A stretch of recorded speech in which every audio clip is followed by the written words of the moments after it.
Hey everyone, I wanted to take some time to go through some notes that I hope will give you some context and help you as you plan out and carry out your first lab experience in class.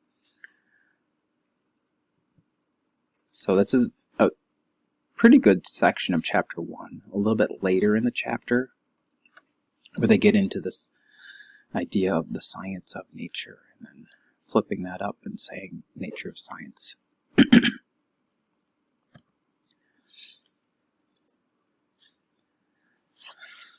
So in science, you hear us often talking about critical thinking. I mean, even teachers in general want students to be critical thinkers. And so ultimately, what are we trying to say when we say we want to have critical thinkers go out in society and become the leaders of tomorrow?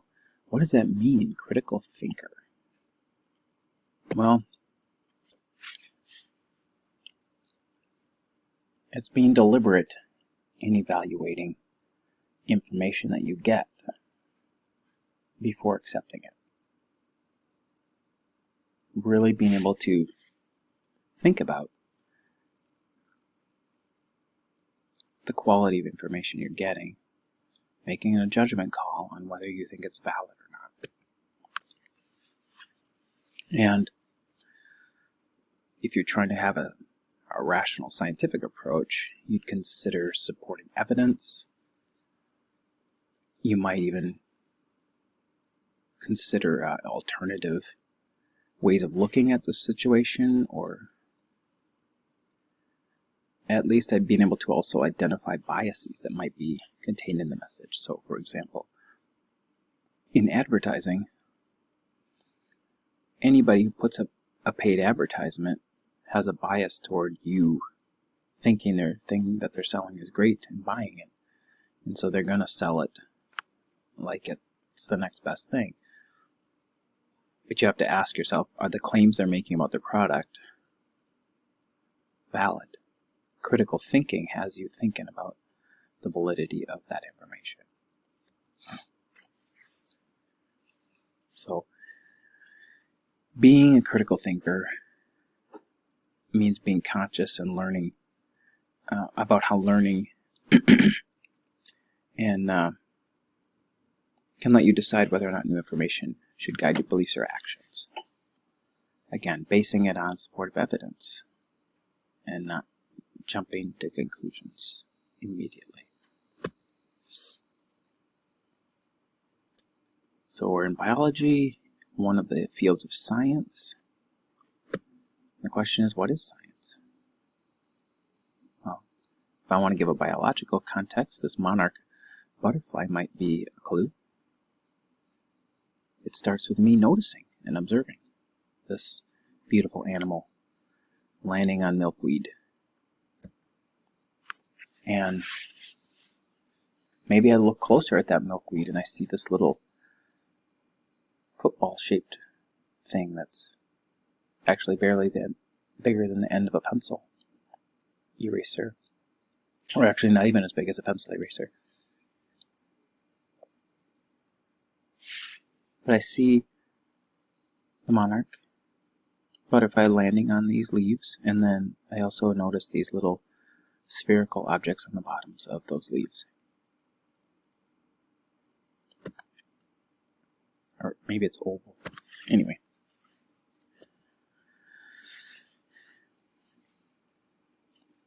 If I continue to observe, I might discover that that little partially football-shaped thing is an egg. And out comes a little creature. And that creature might grow and develop. And what might it become? Well, when we do science, we are systematically observing the world, trying to organize our thinking about what we're seeing and make sense of it.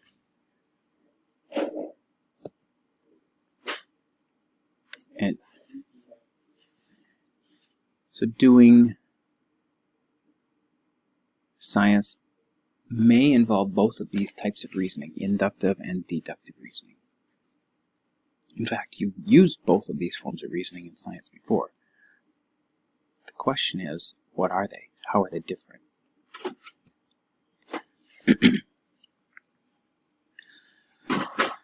A moment ago, I showed you a picture of a monarch butterfly landing on a milkweed leaf.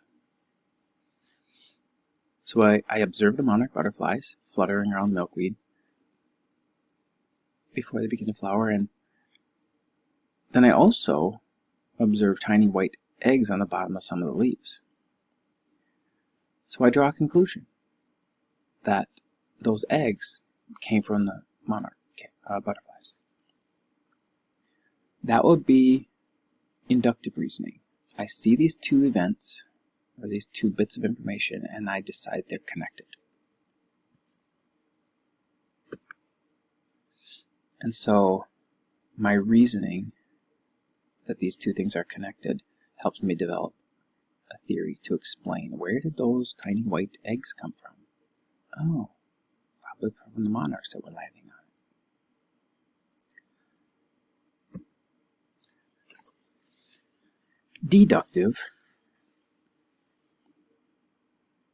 Deductive reasoning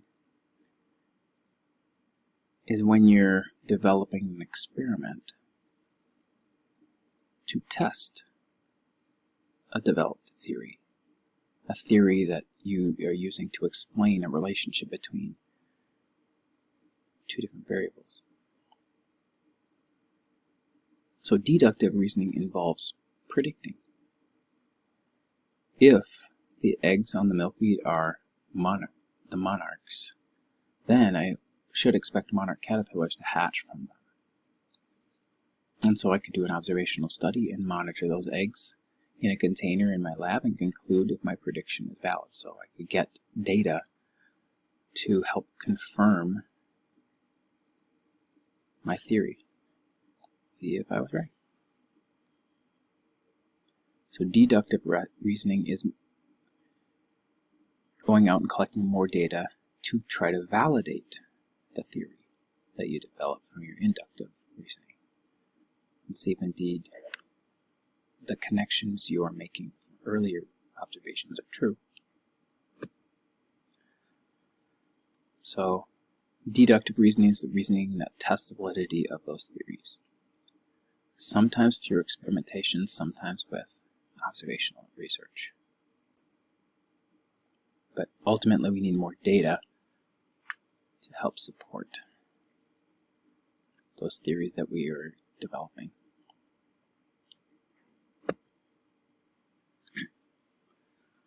So during experimentation, we, as with all science, we need observable evidence.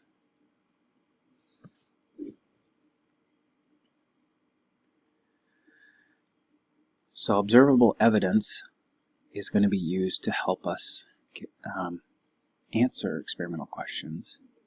But sometimes experimental evidence just is that. It's part of an experimental study that doesn't have to do with experimentation, as we outlined in class. So both approaches in science are valid and necessary. So here are some examples of how observational studies might help us organize and understand relationships of living things. Monitor the health and well-being of different life on the planet.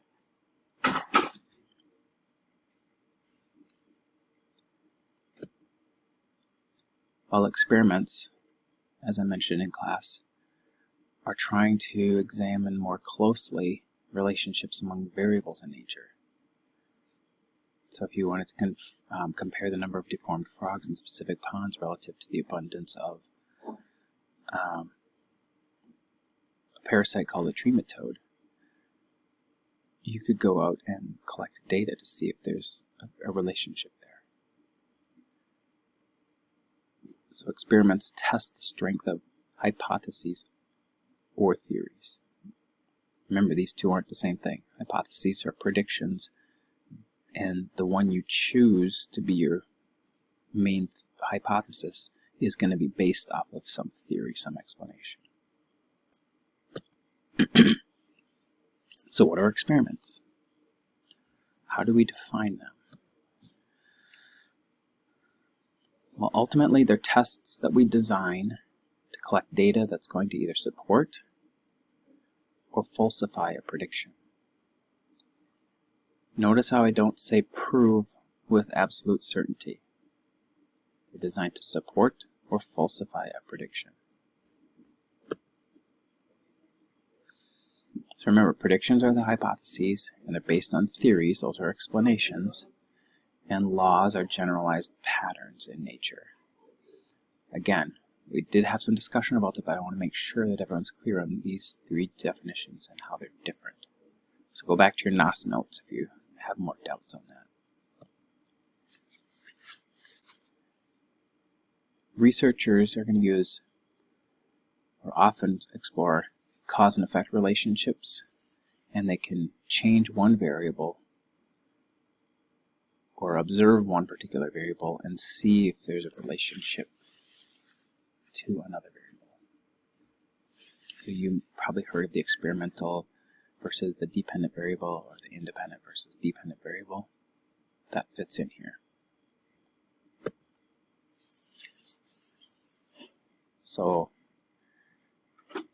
in an experiment exploring types of birdseed, the thing that you would change as the experimenter type of birdseed would be your independent variable. And maybe you're interested in the effect that it has on how many different kinds of birds, or which type of seed birds prefer most. So then you'd be measuring how many birds come to each type of seed. So that's the dependent variable. That's what you're measuring. So if you're doing an experiment looking at the impact of time of day on bird activity. Bird activity is what you're measuring, the dependent variable. The time of day is what you are looking at differently and seeing if there's a relationship between that and bird activity.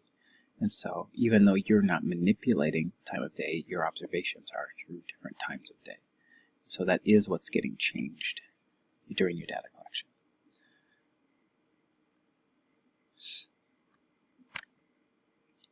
Some other important terms related to experimentation worth noting, and you probably have heard before.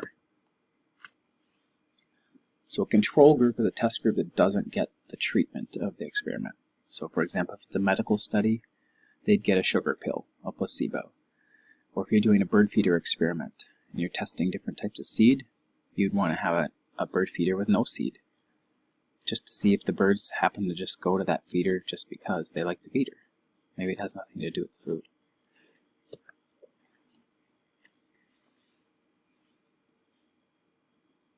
During an experiment, a variable is any characteristic or anything during the experiment that could differ among one test group versus another. All right, picking up where we left off. So variables, just some other thing that might impact your results that you want to make sure that you keep controlled.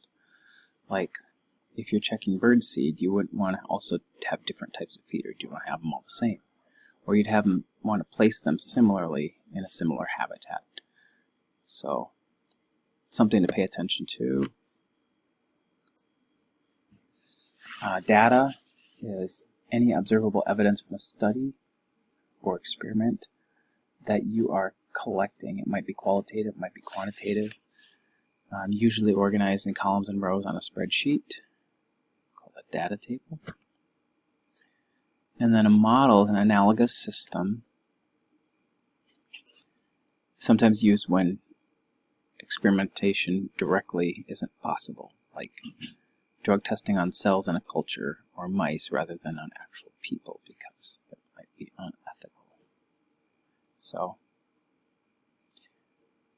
make sure that you get these notes to have a little context for you.